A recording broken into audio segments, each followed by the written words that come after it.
tous ceux-là qui sont avec lui. Et ici en Europe, nous l'avons fait, nous l'avons démontré. Moi-même, j'ai participé aux travaux. Coco aussi l'a fait, ils sont beaucoup à le faire. Je crois que c'est le modèle que nous devons suivre. Sachant que le moyen de nous réunir est difficile, on peut s'organiser en fédération. Et chaque fédération essaye de travailler. C'est dans ces travaux qu'on aura à découvrir les talents, les capacités, les compétences, et on saura mettre la personne qu'il faut à la place qu'il faut. Un autre élément, tous les yeux sont focalisés seulement sur la présidence. Mais nous comprendrons qu'il s'agit d'une guerre que nous sommes en train de faire à un régime qui est tout un système qui a plusieurs échelons. Il n'y a pas que la présidence, le présidentiel. Il y a l'exécutif, il y a le législatif, à tous les niveaux, surtout, parce que c'est là où il y a le poids. Donc, si il faut travailler avec toutes les cartes possibles, sachant qu'il s'agit de la politique, il ne s'agit pas de la chimie, ou encore de la physique, que tout est possible.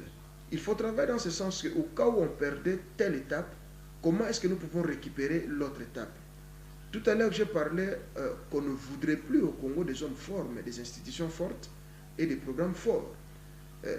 On peut, acceptons, perdre la présidence de la République, mais ce n'est pas pour autant qu'il faut croiser les bras et laisser la présidence régner sur tous les pays.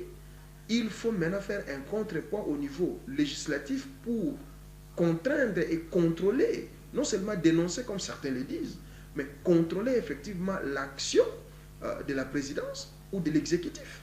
Même si on perdait la présidence, est-ce que ne pouvons-nous pas faire poids du côté de l'exécutif et en descendant ainsi de suite au niveau du Parlement, que ce soit du Sénat ou de l'Assemblée nationale, en descendant vers le Parlement, disons les assemblées provinciales, jusqu'au niveau des municipalités.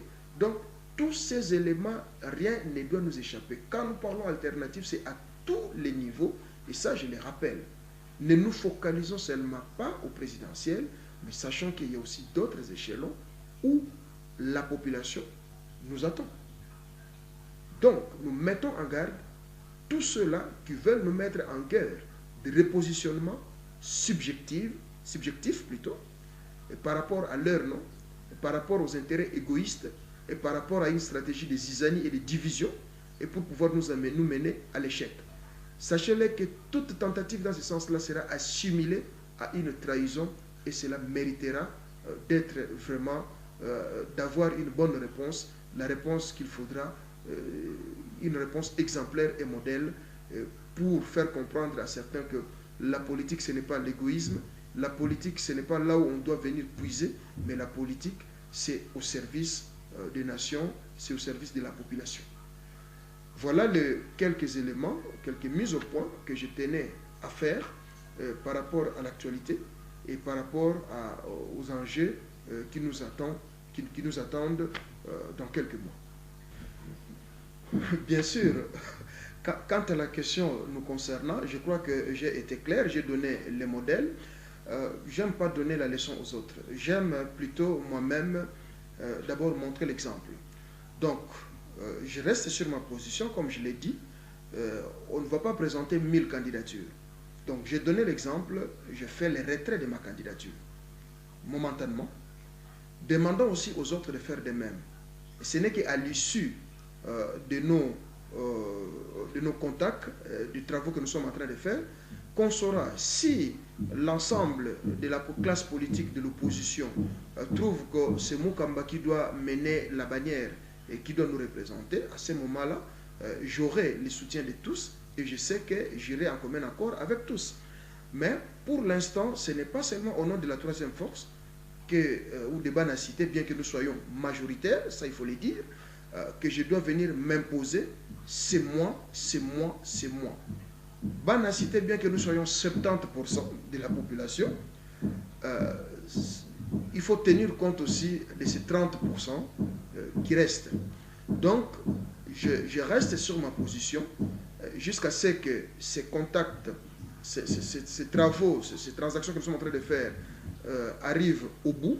Et au bout, si c'est que la classe politique me fait confiance et disent que c'est M. Augustin, c'est Moukamba qui doit être ce symbole que j'ai cité tout à l'heure. Et à ce moment-là, je sais que j'irai avec tous. Donc pour l'instant, je suis encore dans le travail, je reste encore dans ma position. Quant à Banacité, je crois que la même chose que nous disons aux autres, ce que nous allons faire, ne vous précipitez pas.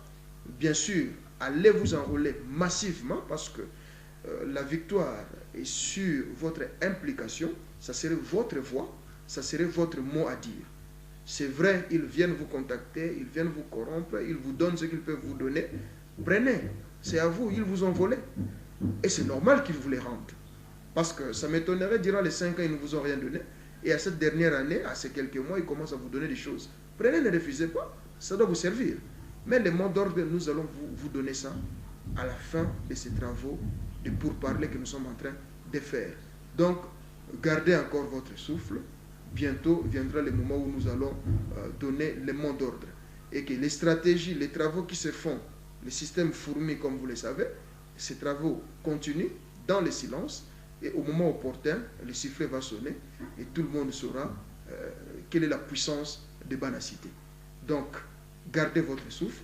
D'ici là, la trompette va sonner. C'est ce que je pourrais dire en terminant au Banacité. Merci en tout cas.